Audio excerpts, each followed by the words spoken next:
Assalamualaikum warahmatullahi wabarakatuh.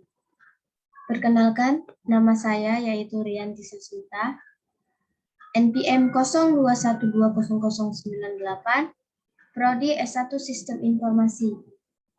Di sini saya akan menjelaskan manajemen proyek.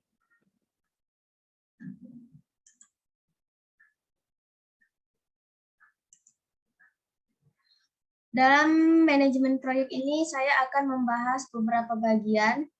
Yang pertama yaitu pengertian dan definisi dari proyek. Kemudian ciri-ciri proyek. Kemudian bentuk pengerjaan proyek dan manfaat manajemen proyek pada perkembangan teknologi informasi. Pengertian dan definisi dari proyek adalah menurut definisi dalam buku panduan PMBOK, proyek adalah suatu usaha sementara yang dilaksanakan untuk menghasilkan suatu produk atau jasa yang unik. Di sini bersifat sementara, berarti setiap proyek memiliki tanggal waktu mulai dan waktu selesai yang telah ditentukan. Kemudian unik. Unik berarti produk atau jasa yang dihasilkan adalah berbeda dari produk atau jenis usaha yang lain. Walaupun memiliki kesamaan, tetapi dalam kedua proyek itu tidak mungkin 100% sama. Kemudian yaitu pengertian definisi proyek dengan kata lain, setiap proyek harus memiliki awal atau start dan akhir atau finish. Yang jelas memiliki sekumpulan aktivitas yang berurutan di antara dua kejadian tersebut, serta memiliki suatu sasaran tertentu.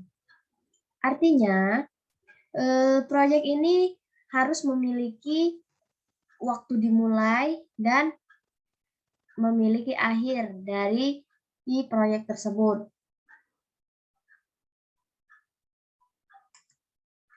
Adapun ciri-ciri proyek yaitu adalah sebagai berikut. Yang pertama, bertujuan untuk menghasilkan lingkup atau skop yang telah ditentukan berupa produk akhir atau hasil kerja akhir.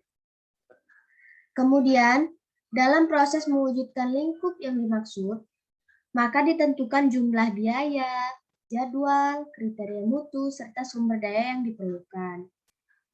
Kemudian bersifat sementara, dalam artian adanya batas waktu yang telah ditentukan, yaitu dengan selesainya tugas. Dalam proyek ini dia harus memiliki batas waktu. Misalnya dari titik awal dan akhir ditentukan dengan jelas.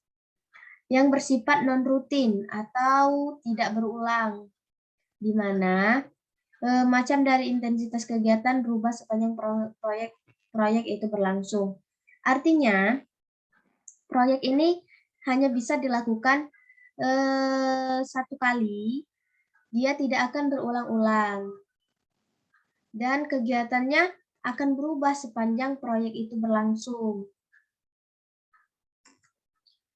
Dan bentuk pengerjaan proyek, secara umum bentuk pengerjaan proyek dilakukan dalam dua cara, yaitu yang pertama yaitu swaklola, yang kedua yaitu subkontrak. Adapun bentuk pengerjaan swaklola itu pada inti pengerjaan proyeknya adalah pengerjaan proyek yang dilakukan atau dikelola oleh organisasi atau perusahaan itu sendiri.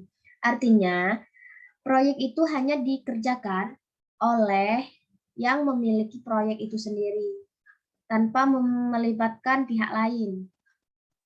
Kemudian, swaklola bukan berarti semua sumber daya manusia yang terlibat di dalam staf atau pegawai perusahaan tersebut. Dalam artian, swaklola ini tidak hanya mencari sumber manusia yang ada di dalam organisasi tersebut, tetapi dia mencari sumber daya yang lain. Bisa saja dengan menyewa tenaga ahli dalam kurun waktu tertentu selama proyek itu berlangsung untuk dijadikan sumber daya personil proyek. atau orang yang akan mengerjakan proyek tersebut. Bisa juga sumber daya manusia yang terlibat dalam pengerjaan adalah gabungan antara pegawai dan non-pegawai atau tenaga ahli yang disewa. Misalnya menyewa tenaga untuk mengerjakan proyek itu agar menghasilkan proyek yang lebih baik. Namun yang jelas, pengelolaan atau manajemen proyek tersebut dilakukan oleh organisasi atau perusahaan yang bersangkutan. Seperti yang saya jelaskan tadi, di mana swakelola ini hanya mengerjakan proyek dari organisasi dia sendiri tanpa melibatkan organisasi lain. Yang kedua yaitu bentuk pengerjaan proyek subkontrak. Pengerjaan proyek secara subkontrak ini bisa disebut dengan singkatan proyek subkon. Pada intinya adalah salah satu proyek yang diproyekkan lagi. Maksudnya yaitu jika organisasi atau perusahaan dia mempunyai tender proyek, dia menyerahkan proyek tersebut kepada organisasi lain untuk mengerjakannya. Artinya, bisa saja suatu organisasi atau perusahaan membuat atau bisa juga mendapatkan suatu proyek. Di sini tadi, di mana organisasi lain memberikan kita proyek dan kita akan mengerjakannya. Itu disebut dengan mendapatkan suatu proyek. Namun, proyek tersebut tidaklah dikerjakan sendiri. Seperti yang saya jelaskan tadi, melainkan dilimpahkan ke pihak lain atau perusahaan atau konsultan lain. Bentuk pengerjaan proyek ini bisa saja terjadi secara kontrak atau proyek yang dikerjakan atas nama perusahaan X, namun sebenarnya yang melaksanakan adalah perusahaan Y. Dalam kasus seperti ini berarti perusahaan X melakukan subkontrak terhadap perusahaan Y. Artinya, di mana yang mendapatkan proyek ini adalah perusahaan X. Namun, yang melaksanakannya adalah perusahaan Y.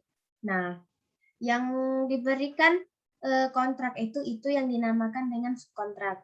Atau perusahaan X ini memberikan proyek kepada perusahaan Y dan perusahaan Y mengerjakannya. Nah, jadi perusahaan X melakukan subkontrak terhadap perusahaan Y.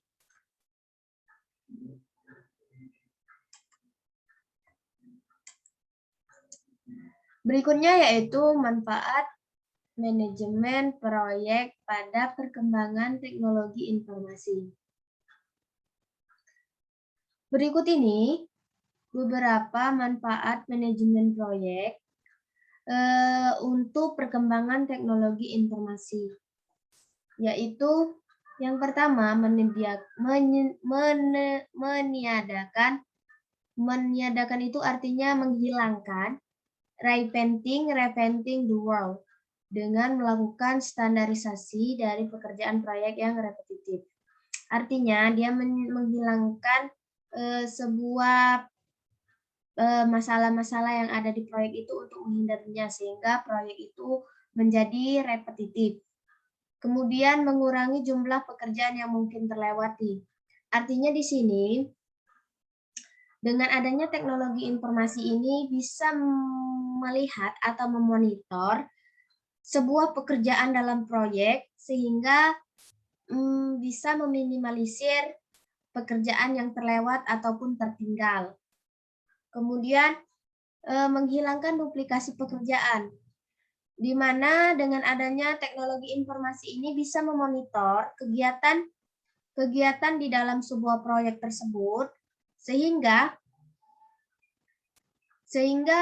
akan terlihat atau suatu pekerjaan itu menjadi mengganda atau berulang dilakukan. Nah, dengan adanya teknologi informasi itu sendiri bisa menghilangkan duplikasi atau penggandaan pekerjaan atau pekerjaan yang sudah dilakukan lagi. Kemudian mengendalikan schedule, budget, dan sumber daya resource proyek. Dengan adanya teknologi informasi ini, kita bisa memonitor schedule untuk proyek tersebut, kemudian budget yang dikeluarkan, dan sumber daya yang diperlukan dalam melaksanakan proyek tersebut. Kemudian, memaksimalkan pemakaian sumber daya. Dengan adanya teknologi informasi, kita bisa memonitor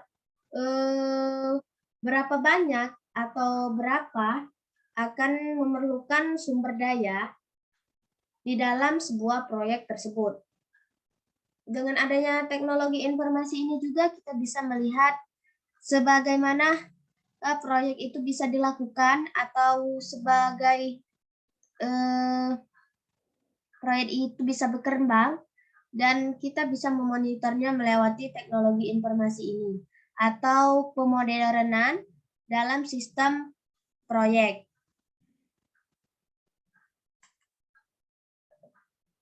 Itu saja yang bisa saya jelaskan.